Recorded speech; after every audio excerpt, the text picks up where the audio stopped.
Pemirsa, kondisi ruas jalan provinsi di Desa Sailong, Kecamatan Patalasang, Kabupaten Goa dikeluhkan sejumlah warga akibat material debu yang mengganggu aktivitas warga setempat.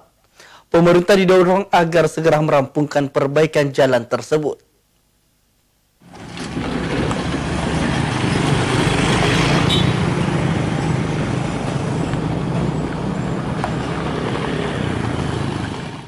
Ruas jalan provinsi di Kecamatan Patalasang, Kabupaten Goa mengalami kerusakan yang cukup parah. Kondisi jalan tersebut dikeluhkan sejumlah warga setempat. Mengenai banyaknya debu yang berterbangan kerap mengganggu aktivitas warga. Jalan berdebu juga dapat mengakibatkan sumber penyakit. Pantauan di lokasi material debu berterbangan saat sejumlah kendaraan baik roda 2 maupun roda 4 melintas. Para pengendara yang melintas terlihat begitu pelan mencoba menghindari lubang di sepanjang jalan.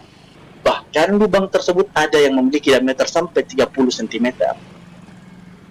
Warga setempat mengatakan, khusus di Desa Sailong, Kecamatan Patalasang, Kabupaten Goa, kondisi jalan tersebut begitu memprihatinkan, dengan banyaknya jalan yang berlubang dan debu berterbangan yang sangat mengganggu. Tidak hanya itu, Daeng Erang mengungkapkan, setiap memasuki musim penghujan, akses jalan tersebut juga sangat sulit dilalui.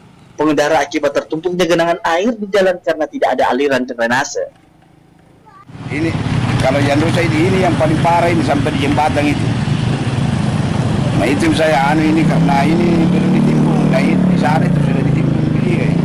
Kenapa stop di sana itu penimbunan itu? Informasinya sampai di jembatan. Cuma itu saya kenapa sampai di sini ditimbun ini? Nah, harus ada ditimbun semua ini. Kalau parahnya ini tidak bisa lewat orang kalau naik air ini di sini.